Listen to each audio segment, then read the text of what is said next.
Hello people of YouTube, I'm the Scottish Gamer and welcome back to my channel.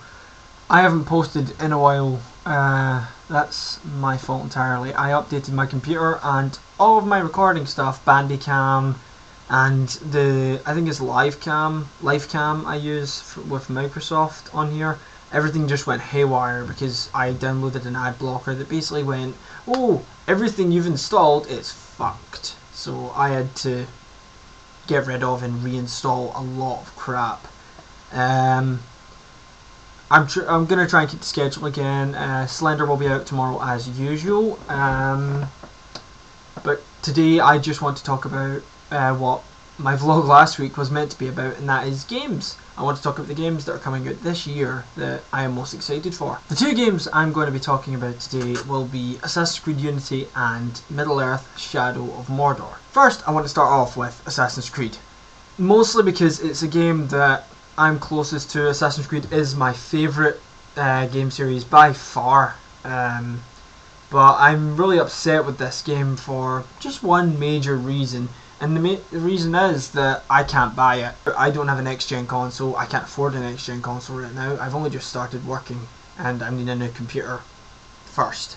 You know, so before I can buy this game, I need to go and buy a new console because I don't want to play it on PC. I'm not used to Assassin's Creed on PC. I'm used to it on a system. I'm used to it on Xbox, PlayStation. I've played it on both.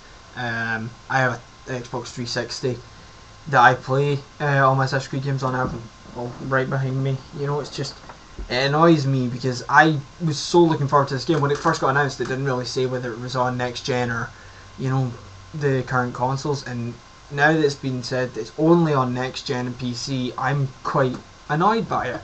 You know, because I've been a big fan of this series for years now. I played the first Assassin's Creed when it came out. I got the second one the day it came out. I've bought every game since then. I've got a special edition of. I've spent the extra money just because I love this series. You know, it's the series that's been there for me. I'd like to say that sounds stupid, but it's the series that I've played the most in my life. It's the one I put most hours into.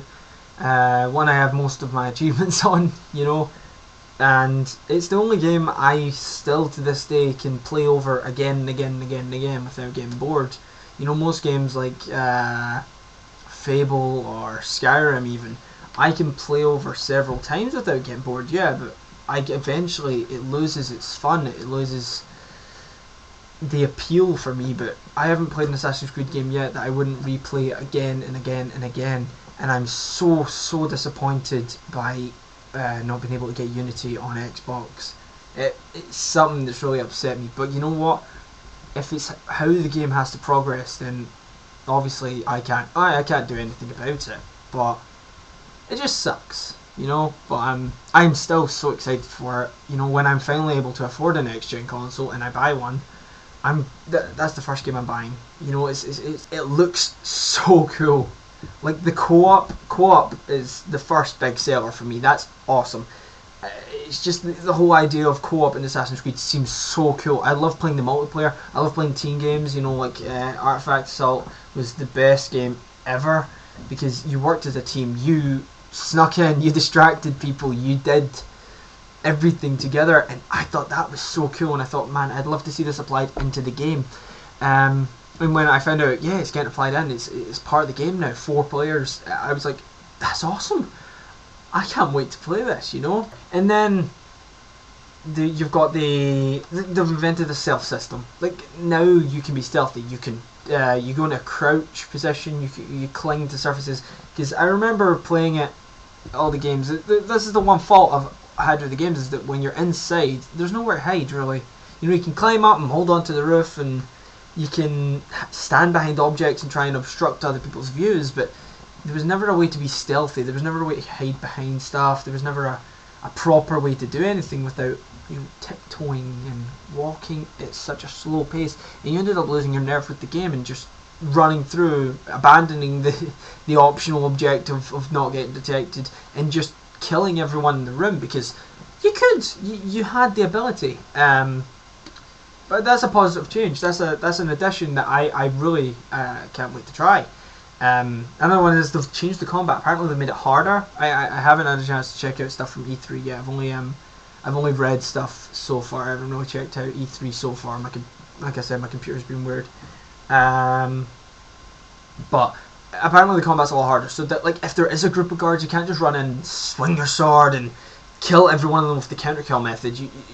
Apparently it's I don't know how this system works now, but apparently it's a lot harder to fight off an enemy. Instead of it just being a counter kill mechanism, you're going to have enemies coming at you from all sides, and you're going to lose if you don't time this right, if you don't have your team next to you, if you don't plan it right. And I think that's brilliant. I think that is the essence of what Assassin's Creed should be. I enjoyed the first game because you didn't start off with the counter kill skill as your first weapon. Your first weapon was learning how to dodge. Your first weapon was learning how to combo kill, like timing the button. And I guess that's a bit better than only counter killing everything. But after you learned the counter kill, the combat just became pointless. You could take on 20 guards without getting a scratch just by sitting there and holding one button and pressing the other. That's quite boring to me. I like a challenge in the game. I enjoy games like Tekken every now and then. I don't play them as often as I wish I did. I really wish I played those games, but I really wish I played those games. I don't even own those games. I play them with other people. I go to their houses and rage over how bad I am at them. You know, it's quite fun. I like combo systems. I like being awarded. I like feeling like I've earned that kill. You know, and Assassin's Creed 1 was so tricky because you had to be careful all the time to do anything. But this one, it looks so good. Unfortunately, they've taken out one of the features I love from Black Flag and 3, which is the naval combat. I think the naval combat made a huge difference. I think that was a good travel method. It was also really fun. And that's really all I look for in a game. You know, the naval missions were so fun. The game itself was amazing. I loved Assassin's Creed 4. I loved Assassin's Creed 3 for the most part. You know, I had like 2 issues with Assassin's Creed 3. The main one being that on occasion you got stuck on your horse. I don't know why, but that was really just my only picky thing with it. The updates never really fixed that. So I'm good. You know, I loved 3. I loved 4. They were great games. The naval system was awesome. It was fun. It made me more interested in the game. 4 is by far my favourite game so far. Just because of how cool it was. It wasn't an Assassin's game. It was a pirate game. You know? That's basically it. That's my main reason for liking it more. It just went, fuck the Assassins. You know? He's a pirate. Let's focus on him doing pirate stuff. You know, like raiding ships and killing people. And he did a good job of it. You know? But back to my main point. I like Unity. I like the idea of Unity.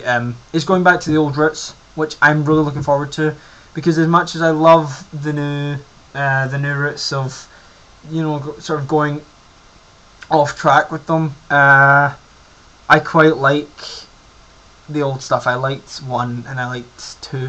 You know, but everything else delved too far away from the original universe. I do have some complaints, not about the game though, about the Assassin's Creed fans. The main issue I have with the fans at the moment is this weird, I'd like to say obsession with the lack of a female role in the co-op. Now, I would have really liked to see a playable female in this game. I really would have. I thought it would have been a good idea. But a lot of fans are taking it too far with what they're saying. They're saying it's a Ubisoft being gender discriminating. It's all these. They're using a lot of harsh words to describe what's going on, but none of that's really happening. Okay? They're not discriminating against women. They're not favouring men over women. They're just going by the history. And the history is that men had access to better things. They had access to the training, the weaponry, the money, the book learning, the intellect that women weren't able to get in that era. Now I'm very happy that now women are able to get an education in most places. You know, most Western countries anyways. I just don't see the point in complaining about the lack of a female character. Okay, this is a massive game. You don't know what's going to come out. You don't know what DLC is coming out. You don't know what characters they're going to, create.